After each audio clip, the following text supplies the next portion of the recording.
we go, double checking, making sure it is recording. All right, so your homework assignment is in data and number representation.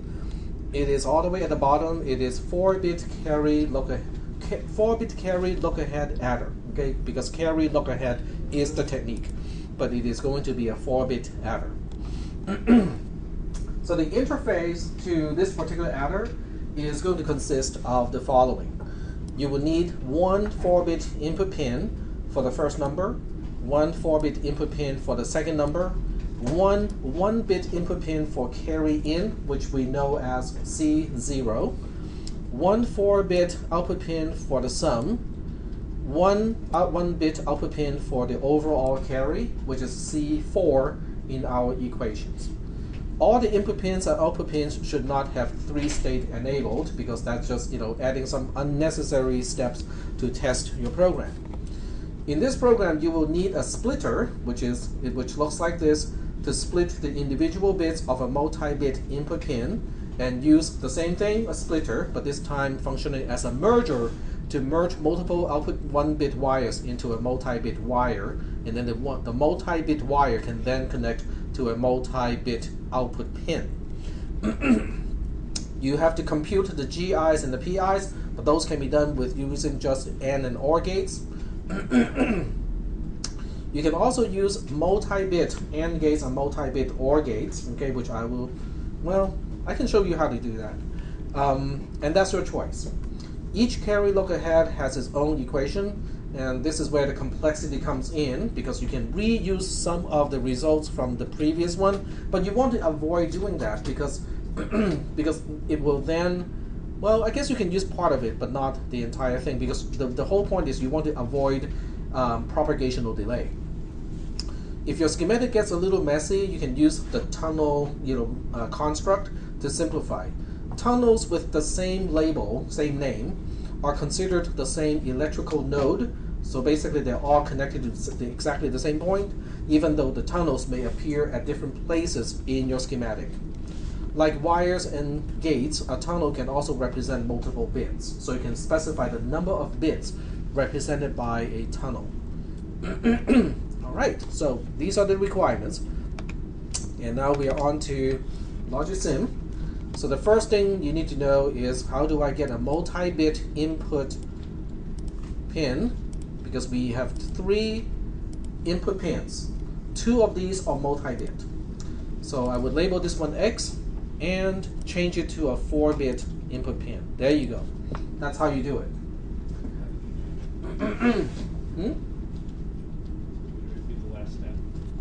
Okay, we'll do it one more time because we have Y, right? So we label the Y, and then we change data bits from 1 to 4. That's it.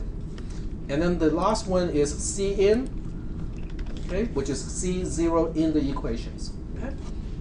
And you can define the outputs pretty much the same way. So this is the output. You have 2 of these. You have 2 output pins, but one has 4 individual bits. Same thing, change it to 4 bits, and call this one sum, which is S. And then the other one is carry out, so label it carry out, C out. So now we have the interface into the adder. So all the circuitry in between is basically your design. So are there any questions about the interface itself? The reason why I want to use a multi-bit input pin is so that it's easier to test. Because otherwise I will have 4 individual pins to toggle when I test your design. And trust me, in previous years, people, not intentionally I hope, but they put the pins all over the design. So just figuring out which one is X1, which one is X0, which one is X2 takes a little bit of time. This way I don't have to worry about it. Okay, are there any questions about this part? Questions? Yep. How do you change it to C in and C out? Say that one more time? Yeah, I missed the part where you change it to C in and C out. Label. Oh, just label it? Yeah, that's the label property. Okay. Most of the stuff that you change with a particular component is inside the property list of the component. So when you select a component, the properties will be shown here. All right, cool. All right, so with this particular example, I'm going to use carry ripple. So the first thing I do is I will design a sub-circuit, so I can add a circuit. I will call this circuit a half adder. So we'll call this half adder. Now remember, this part you do not have to do, okay? It might be helpful, it might not be too helpful to you. You kind of have to evaluate, whether it's helpful. You might define a component that serves kind of like the half adder, but it may not look exactly like this half adder. Okay, so just keep that in mind. So within the half adder, sorry? Repeat how you did that again? Say again? Can you repeat how you did that? Yes. So to create half adder as a component, you go to project, and then you say add circuit. Okay. So now I'm on the half adder page. If I want to switch back to main, I can double click on main, and this is the main circuit. If I go back to half adder, now I'm defining the sub-circuit of half adder. A sub-circuit is kind of like a subroutine. It has a name. The name is half adder in this case. The input pins and the output pins serve as parameters. Okay, so they're the interface into this circuit. So a half adder has 3 inputs and 2 outputs. It has, and all of these are individual bits. So it has 3 individual bits as input, 2 individual bits as outputs. Yep. With this, Actually, so yep. if you had like your inputs for half adder or 2 dual state or whatever, where it can only be 0 and 1, and you were to then try and pass in a 3-state signal where it's like an X or something, what would happen with the program? I do not know. I think it will give you a red line because it doesn't know what it is. Okay. Okay, but I just lied because a half adder only has 2 input pins. Because those 2 input pins are the X and the Y, and we want to figure out what is the R and what is the C in this case because we are dealing with an adder. So we have R as one output and C as the other output. Okay, there we go. So do you guys remember how to do the carry? It's the easy part. Just an AND. So in this case, you can go to gates, just pick out an AND gate here. So if you don't remember the symbols, it's okay because the name of these logic components are also spelled out. So you can just pick out an AND gate, which is normally not what you want because it has 5 inputs. You can also note that a gate, like an AND gate, also has a data bit specification. That's the width of the gate. You can look at this. If you specify this to be, let's say 8, it can perform 8 AND operations simultaneously because each input is also 8-bit wide. It's basically doing the job of a bitwise AND operation. But if you don't feel comfortable with multi-bit AND gates, you can just stick with single-bit AND gates and just use more of those. Okay, that's fine too. So I'm going to stick with a single bit, and the number of input is just going to be 2 because I only have 2 input pins. And because this doesn't need to be this big, so I'm going to make the size smaller. So I want to make this a narrow gate. That part is optional. If you prefer to make it as big as you want, that's okay. So this one is going to define my carry out. So I hook up these 2. Hook one up to one of these. Hook the other one up to here. So now we have the carry bit done. Is that okay? Now to do the other side, well, the objective of this homework assignment is not to do all the details, but to understand the concept.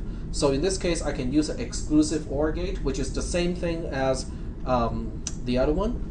So I'll do it in both ways. How about this? I do it in both ways, and you guys can at least understand, how to do it in the more complicated way, and then you can choose to do it the simple way. So this is the more complicated way to do it, which is using 2 AND gates and 1 OR gates, just like in the equation, because it's the conjunction of 1 negated input and 1 is non-negated. And then we can use narrow as well. Okay, so the output of each conjunction goes into the input of the disjunction because the OR is the last operation.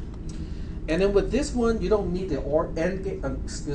You don't need the NOT gates because you can negate individual inputs of an AND gate. So you can negate the top for the first one, and then you can negate the bottom for the other one. The bubble indicates negation. So you don't need to use a NOT gate to perform negation. You can just specify that you negate one of the inputs or both if you see fit, okay, to negate both of them. You can even negate the output, if I remember correctly. Nope, I take it back. You cannot negate the output one because if you want to negate the output one, you would have used NAND and not just AND. But the inputs, you can negate individual ones. You can choose which one to negate. Are we doing okay so far with this? So once we get to this point, the rest is fairly easy because we just put X into the top, put Y into the bottom of the AND gates, and then whatever the output is the result. I know this doesn't look good, but there we go. Now we can test it. There are 4 test cases, and I would suggest everybody to, especially when the circuit is simple, go ahead and test every single case. So 0 plus 0 has a result of 0 and a carry of 0. Is that right? Okay. 1 plus 0 has a result of 1 and a carry of 0. 0 plus 1 has a result of 1 and a carry of 0. 1 plus 1 has a result of 0 and a carry of 1.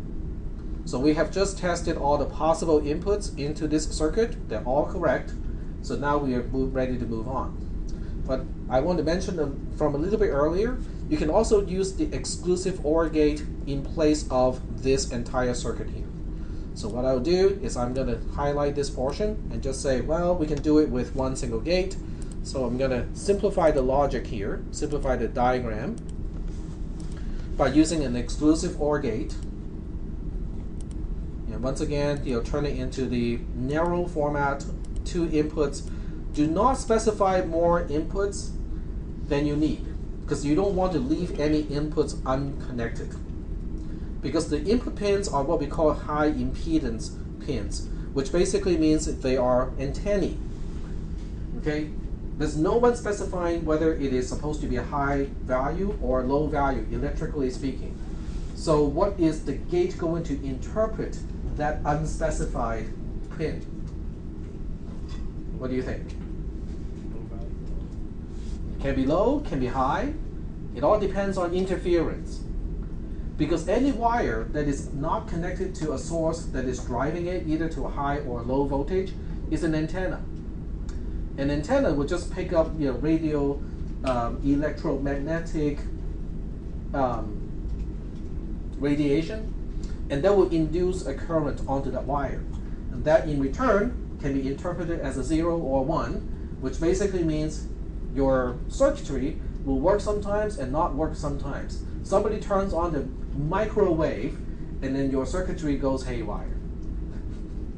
So do not use more input pins than you need. Do not have input pins that are not connected to anything. Okay?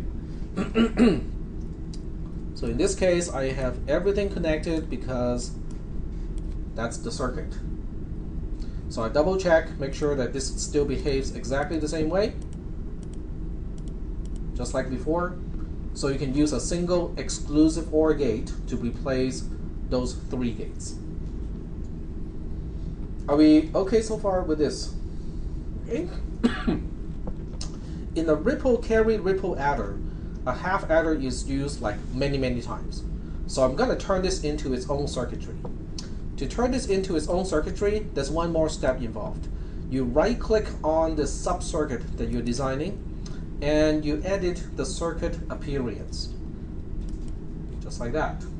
So it'll give you a chip layout like this, which I normally would just kind of keep, except for one thing. I would like to know which pin is which pin. If you click on a particular pin, it will show in a picture-in-picture. It will show you which pin we are talking about. Okay, I'm not sure whether the rest of you can see or not. Let me change the size of the screen a little bit so you can, the whole class can see it. Just give me a second.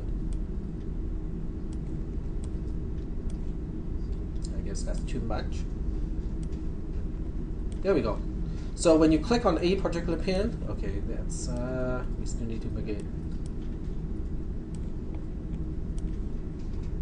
Okay, so when you click on a particular pin, it will show the location of that particular pin in the circuit. Look at the picture in picture at the lower right corner. So that will help remind you which pin we are talking about. So this is X, this is Y, this is R, and this is C. So I would just label these pins because I tend to forget what they are. So I would just label X, Y, R, and C, so that when I use this as a subcomponent, I don't have to worry about which one is which one, because now they are all labeled. If you do not label explicitly, there won't be any automatic labeling.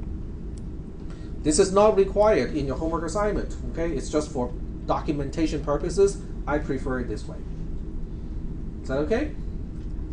Now we go back to the main circuit. Well, but wait, because this is a carry ripple adder, I will make full adders out of the half adders. Okay, so I go to project again, add another circuit, and call this one full adder. A full adder is going to use two sub adders or half adders. So oops, that's not what I want. I want to go to full adder and use a half adder as a component. There we go. So I'm using a 1/2 adder here, and I would use another one over here. But the full adder has 3 inputs. It has X, as Y, and carry in. It has 2 outputs, which is the result of the addition, and also the carry output of that addition. In other words, one full adder is taking care of one entire column, whereas a half adder is only taking care of half of that column. I mean, the names, half adder and full adder probably suggest that one is doing half of the operation and the other one finishes the entire operation of one column. So once again, I like to label everything. So I will label this one X, label this one Y, label this one C in for carry in, label this one as R for the result, label this one as carry out, or just C depending on how you want to do it. And now I need to make the connections. All right, so how do we make the connections? We know XY has to go to one particular half adder, just the way they are, right? Because this is W. This is how we get W. This pin here becomes our W. This is our W. Is that okay? This is one of the contributors to this carry out.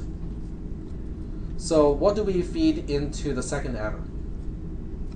This is W. Okay, so let me see if I can do this. This is actually our W. And carry. Carry. Say again? And carry in. Dumping and carry in. Carry in, yep. Okay, very good. So this goes into one of the inputs of the other half adder. The carry in goes to the other input of the other half adder. Because carry in is representing the carry from the previous column. Yep. Yeah, quick question. How did you copy the half adder? You just click on half adder, not double click, single click. Then you just place it on your circuit like that.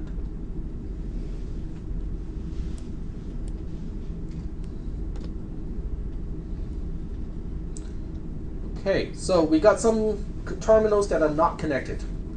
The final result, this one actually should be labeled not R but S using our terminology. This is the actual sum. So this is already done. Final output. This is our carry out.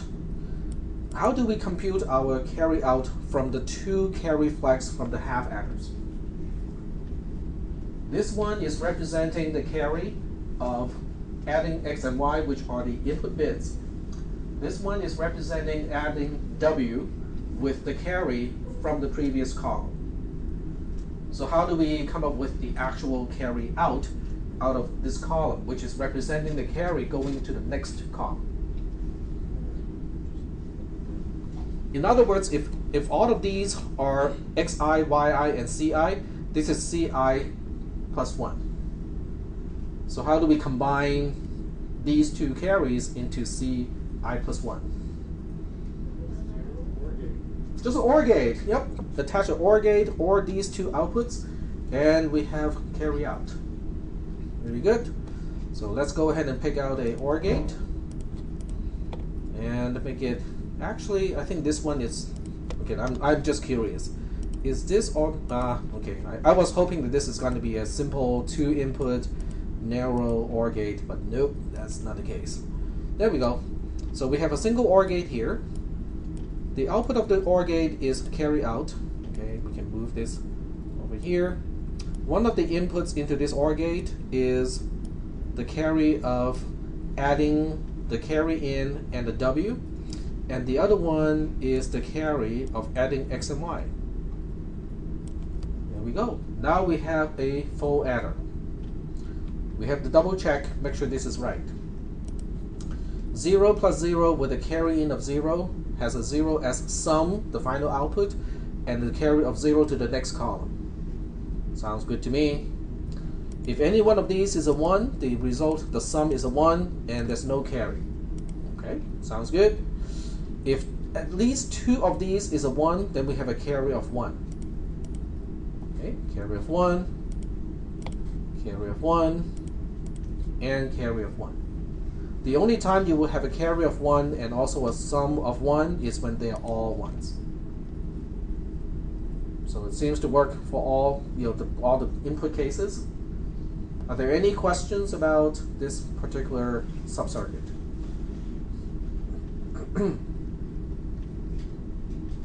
Questions? No questions? Okay. If there are no questions about this, the next step is to finish this design by right-clicking on full adder, click Edit Circuit Appearance, and this is what it looks like right now. If you don't like this, it's way too compact and too dense, you can always change it if you want to.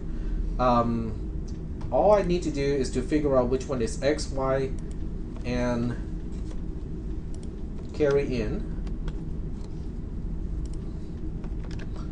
and which one is my result, and which one is my carry out. You can fine-tune these things, as you want. You can even take out this, rectangle thing, take out the little chip notch thing, and reposition the pins any way you want.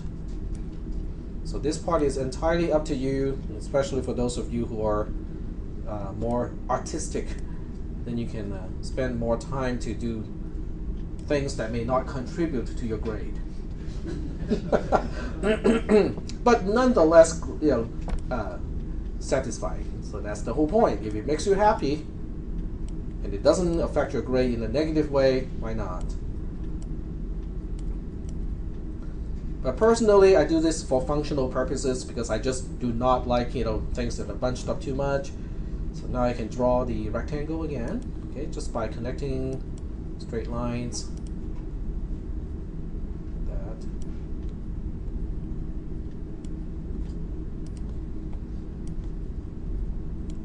Obviously, you can leave it the way it was, which is kind of ugly. You can make it even better, but I just need a box. That's all. All right. So now I can go back to the main circuit. If you want to go back to the main circuit, you double-click on main. Okay, not single-click. So we go back to the main circuit, and now we know because it's a 4-bit adder, we need 4 full adders in this case. So we go to full adder, and we make 4 of these. 1, and then we can use Control D to replicate, to duplicate, and 1 more. There we go. So now we have 4 full adders. So now the only thing left to do is to split this input into 4 individual bits, so I can feed those individual bits into the X and the Y of the individual full adders. So So what you do is you use a wire, just use a regular wire to take the pin out a little bit. And I probably want to reposition things a little bit just because that's going to make things look a little better. All right, so the splitter is a part of wiring. So you go to wiring, the first thing is a splitter. When you put a splitter on screen, it has a particular default value. In your program, what you need is a 4 fan out, and the bit width is going to be 4 bits as well. So you have 4 bits split into 4 individual wires, and you attach that to the input pin. So now bit 0 of the input pin goes to wire 0 of the splitter, bit 1 goes to wire 1, bit 2 goes to wire 2, bit 3 goes to wire 3. Now because we have a 4-way splitter already, might as well just duplicate, because Y is going to need exactly the same thing.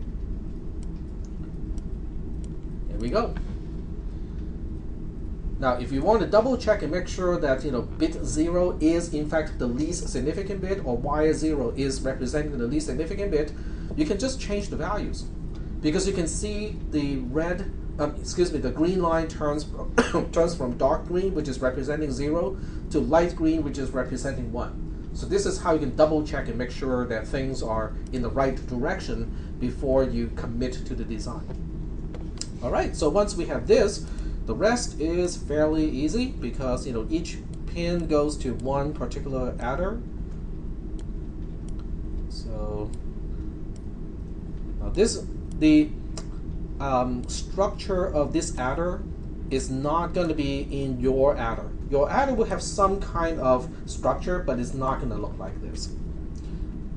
And bit 0 of Y goes to all the Y's, like so. So as I said, each circuit that I define is kind of like a subroutine, so that I can reuse the same logic multiple times. And carry in just goes to the first carry in. So now I have taken care of all the inputs. Now it's time to take care of the outputs. So this is the result of, okay, this really should not be R, it should be S. You can always go back and change it too, by the way. You can go back to the full adder, edit circuit appearance, and say, oops, I used the wrong letter.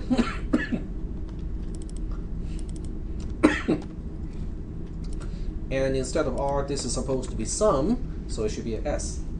So now we can do this. There's no need to save it first. If you just make changes to the sub-circuit and go back to the main circuit, they automatically change. So that's a pretty convenient feature. This is bit 0 of the sum, bit 1, and you can see there's a red line here because carry out of bit 0 needs to feed into carry in of bit 1, carry out of bit 1 needs to feed into carry in of bit 2, and so on. So now we need to make that connection, and it's going to look pretty ugly because I didn't leave enough space for it. There we go. This one goes. I should have spaced out the full adders a little bit, but then it would take up more space vertically.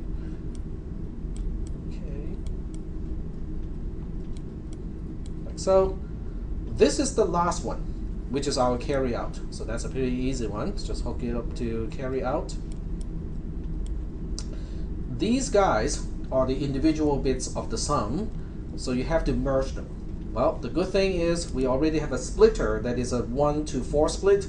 You duplicate it, go to this side. So what you want to do is to flip the direction so it's merging instead of splitting. So you can go to, I think, right-handed, like so. Oops, no, top, east facing. There we go, west. There we go. So you need to flip both the facing as well as appearance in order for it to look right. Because if you forget to flip this one, I guess it will look right too. Because it's still in the right order. Bit 0 is the top one, bit 3 is the last one, so it will still be okay. So all that is left to do is to connect the sum bits, individual sum bits, into the individual wires of this splitter, in quotes, because it really is doing the job of a merger at this point.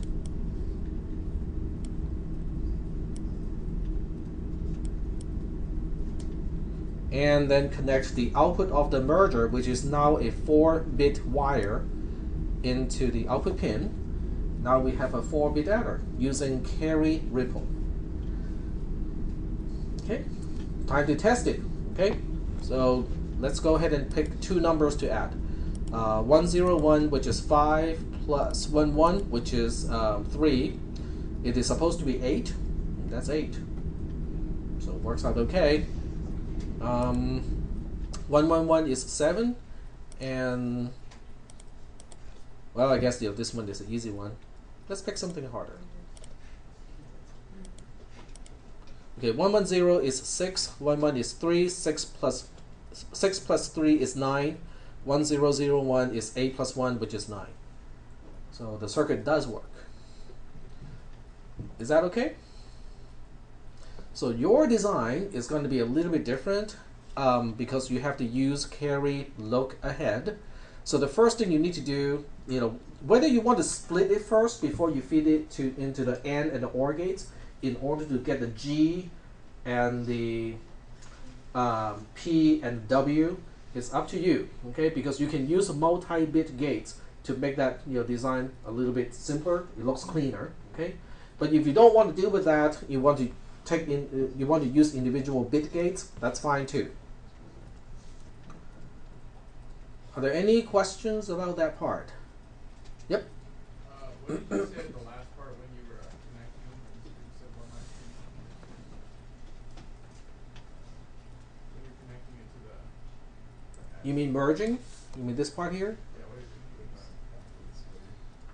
that? You have to flip the phasing.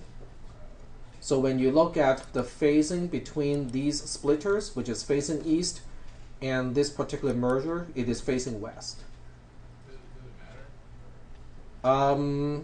Well, you can always route the wires across, and then you can always route the wires, because this is not an actual circuit layout. You can make the wires fly over each other all day long. It doesn't cause any problems. It's just reading it can be a problem. Yep. So the multi-bit OR gate would be like just like stringing ORs together between the inputs. Yep. So if you want a multi-bit OR gate, okay. Now this is not the multi-bit OR gate is not a part of this design. I'm just using. Well, I'm going to use an example page, so this way it doesn't interfere with the main design. So I'll just call it example. So you can put in a gate that is multi-bit. Okay. So let's say we put in a multi-bit AND gate that only has 2 inputs. So the number of inputs is basically the number of parameters into the AND gate. So we only have 2 inputs in this case. But each input, by default, only has 1 bit. But you can change that. So let's say we change it to, I don't know, 8 bits. Okay? So now this pin, which is no longer blue, which is representing a single pin, it is now black, representing that this is a multi-bit pin, multi-bit connection. Okay? So we can test this. So what we need to do is to draw 2 input pins, and we have to make sure that the input pins match the width of the gate itself, because if you don't do any editing, it will complain and it will tell you what the problem is. So it's complaining about incompatible widths, and we have 3 of those problems. Okay, this is a 1-bit input pin, but this is an 8-bit interface to the AND gate. So what you do is you fix one or the other side, but since I want to illustrate how to use a multi-bit gate, I'm going to fix the input pin. So instead of 1 pin, I change it to 1 bit, I turn it into 8-bit. And same thing over here. Instead of 1 bit, I turn it into 8-bit. And same thing over here, turn it into 8-bit, just like that. So now the question is, well, how does it work? This is a bitwise AND. So I'm just going to randomly pick some bits to turn into 1s, just to illustrate, how this thing works. Okay. There we go. Does it make sense to you? 0 and 1 is 0. 1 and 0 is 0. 1 and 1 is 1. 0 and 0 is 0. 1 and 1 is 1. 1 and 0 is 0. 0 and 1 is 0. 1 and 0 is 0. So when you use a multi-bit gate, it simplifies your circuit quite a bit, because you, instead of using 4 individual gates and use wires all over the place to connect them, you just have one single wire going into the multi-bit gate, and you do all of those operations using just one single symbol. But the problem is, at some point you will still end up with kind of somewhat of a mess because it has to do with the equations. So when you go back to the discussion that we talked about today, which is, by the way, here, adding and subtracting using logic gates. For those of you who do not, if this doesn't look good, you can try the PDF version, which may look better on paper. So the general equation is this one here. So what you need to do is to continue my equation. You only have 2 more to go, because I figure out what is C0, which is C in. I figure out what is C1 already. I figure out what is C2 already. You only have to figure out what is C3 and C4, which is, by the way, the C out.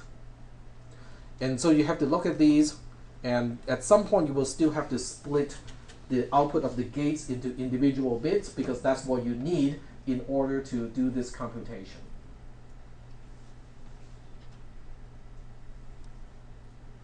Is that okay so far? So you can use one single gate, one single multi-bit gate to do all the G's, another one to do all the P's, and then one more to do all the W's.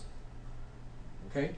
So those are fairly easy to do because they only rely on the inputs X and Y.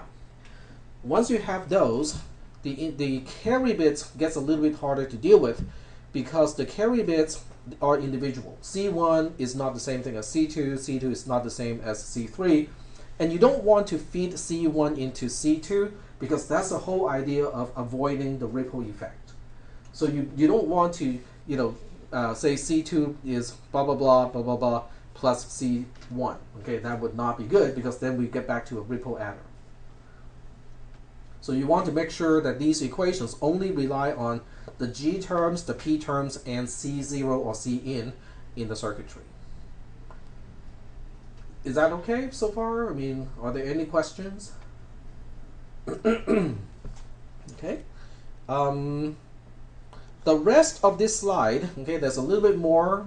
Okay, I'm not going to talk about it, so I know you guys are ready to go home, have dinner, and sleep, right? I'm the same way. In fact, I have 2 Advils in my pocket. Not because of you, not because of the class, because I have, a little infection. You can probably tell from my coughing. So I'm ready to rest as well. The rest of this slide really is just a proof, okay? It is really just proving that this closed form equation is in fact reflecting this recursive definition. And for those of you who took CISP 440 last semester or any semester prior to this semester, you can go through this proof yourself and just say, well, I know how to prove by induction, and this is how it works. But that's the entire that's the entire module. In other words, even without knowing how to prove that this closed form generally works, you can still just make use of it to create your circuitry. Are there any questions? Yep, go ahead. Since on the assignment we wrote that we can use the tunnel to simplify things. Yeah, I can illustrate the use of a tunnel. Okay, so that's pretty easy. I can get rid of a wire. So a wire is kind of physical, right? You can see the actual connection. So with a tunnel, what I can do is I can place this anywhere I want on the screen and use a tunnel, which is a part of wiring, and say, oh, by the way, this hooks up to this, and obviously they need to be of the same width as well, okay? and this needs to have a label. So I got this label X. Okay, X is the label of this tunnel. So I want this to hook up to here logically. So I can now create another tunnel, and this time I want it to face east, just so that it looks better. Okay, and it needs to be an 8-bit, and do the connection. Okay, move first. This is now exactly the same circuit as the last one. And you can use the tunnel anywhere as many times as you want. So if there are like 20 places where you need these 8 bits, you can pop up like 20 of these tunnels wherever you need it. So it's a really great way to help localize a portion of your circuit based on its function, so that you don't end up with a big huge mess of wires going all over the place. Yep. What is that in real life? In real life, it depends on who you ask. When I was teaching at a certain UC, which I would not name, I asked one of the professors. I was a adjunct. I was a lecturer, which was the lowest pay rate possible, and they made a 25% position for me, because prior to me, the lowest percentage was 33%. So I got a 25% appointment, which is unheard of prior to my appointment. So I talked to one of the professors and go like, well, do you guys want to kind of add circuit layout into one of your classes, just so that the electrical engineers have some idea of what goes on to convert the symbolic thing, what you're seeing, into the actual traces on the circuit board, how the actual copper, the conductors are laid out. And the answer was, but that's not a job of an engineer. That's a technician's job. We don't teach technicians, tricks, in a UC. That's basically the gist of the answer. Okay, those were not the exact words, but they were pretty much the attitude that I got out of that conversation. So, what was the original question? Okay, so that's a good question. So in an actual circuit design, you can they have tunnels as well when you're looking at just the schematic, which is a logical diagram of how the connections are made. When someone turns this into a board layout, the first thing they do is they make all the connections straight, but they will be in a different color, saying that these are just logically, this pin needs to connect to here, here, here, and here. Okay? And obviously you end up with a lot of problems, because many of these wires will fly over each other and stuff like that. Depending on the circuit, depending on the tools, depending on how much money the company has, it might have enough money to buy a really good tool that has an auto router. Then the engineer or the technician who's responsible to route the board just press a button and it's done. If the company is poor, or the technician decides to take on the challenge, they can also hand route the board. But basically that's one of the stages, is you see all the chips in scale, and you see all the pins connected by these straight lines. So what you do is you convert these lines, if you're hand routing, you convert these lines one by one into actual straight copper traces on the circuit board. So this is just a trick for computers. It's not something that you can really do with the circuit board. Yes, correct. Yeah. So this, if a technician would look at this and frown, because this tends to create boards that are really hard to route. But routing, sometimes is considered the job of a technician and not the job of an engineer. Okay. Any other questions? And by the way, for those of you who are thinking, but I want to learn how to design circuits and board layout too, I think I might have those included here. No, darn it, I don't. There's a tool there. There's a set of tools in Linux which I use to design all my circuits. It's called GEDA and one other thing, but they're open sourced. It has a very rudimentary auto router. It works to a certain extent. So for those of you who want to kind of play with that sort of thing, you can actually do it with only open source, software. Okay, it's kind of a good experience to play with it. You can probably route something to the complexity of an Arduino board. Those are actually pretty easy to route because they don't have data bus or address buses and stuff like that. So they're fairly easy to route in. Kind of fun to do. All right. Any other questions? Any questions related to the homework assignment? I mean, is this giving you guys a head start on the homework assignment? It's due in 1 week, okay? So that means if you start now and you encounter any problems, Thursday would be a good day to ask. Okay, so on Thursday you can say, okay, I'm getting most of it done, but I'm not quite sure how to do this part. So bring it to the lab and I will take a look at it on Thursday. If you want to stay here till 10 to 10, I will be here until 10 to 10 to answer any questions. So if you want to kind of stay and just kind of get started with this project, go ahead.